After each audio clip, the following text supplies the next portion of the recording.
Hello mga ka-solar. Pasensya na kayo kung medyo wala tayong mga pinopost. Lately kasi, meron akong project na kwarto ng anak ko. So, 2 kwarto ito. So, ayan, meron siyang personal computer dito. Merong aircon na 1 horsepower, inverter.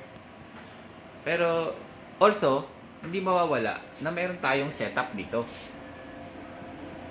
Ayan. So from may sariling metro kasi dati itong portion na kwarto na ito. So ang ginawa natin, from metro ng Meralco, dumiretso dito sa RCBO. Pagka-out, pumunta rito sa may voltage protector natin, which is nare-read din kung ilang amperes yung load. And then saka pumunta dito sa may dalawang breaker na ito. Isang breaker. And then pumunta doon sa may isang aircon papunta sa may kabilang kwarto. So ibig sabihin, yung isang aircon ay hindi naka-solar. Pero ito yung breaker ng aircon na ito.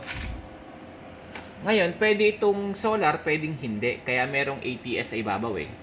Right now, solar yan. Ngayon, kumuha ko ng solar line papunta dun sa may setup natin sa taas. So, ito ay pinapagana ng solar. Yung computer, lahat, outlets. Kaya kung mapapansin nyo, 0 siya. Kasi hindi naman tayo dito kumukuha sa DU. Sa solar tayo kumukuha. Pero pwede natin ilipat. Pag nilipat natin yun sa DU or sa Meralco, saka na lalabas dito yung mga load dito sa may kwarto na ito. So, ito, ginamitan natin ng number 10 na PDX papunta sa taas. Mga around 7 meters or 8 meters yata yung distance niyan papunta doon sa may inverter ko na 5 kilowatt.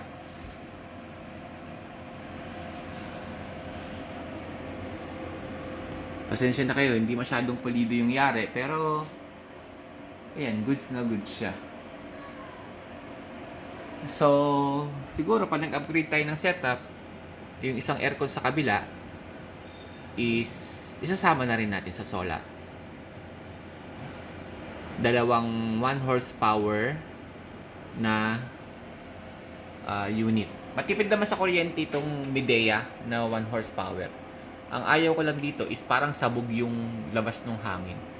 Pero pag, let's say, nakalagay dyan 24, tapos nag-temperature test ako using temperature gun, ang nakukuha ko naman sa area dito is 24 or 25. So, it means,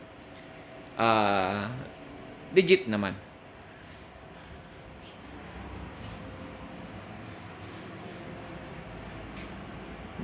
Ito, hindi naman ganun ka-accurate yung temperature nito. Saka dapat kasi makapag-circulate ng maayos yung hangin eh. Para ma-read niya ng accurate talaga yung temperature. So, yan po, no?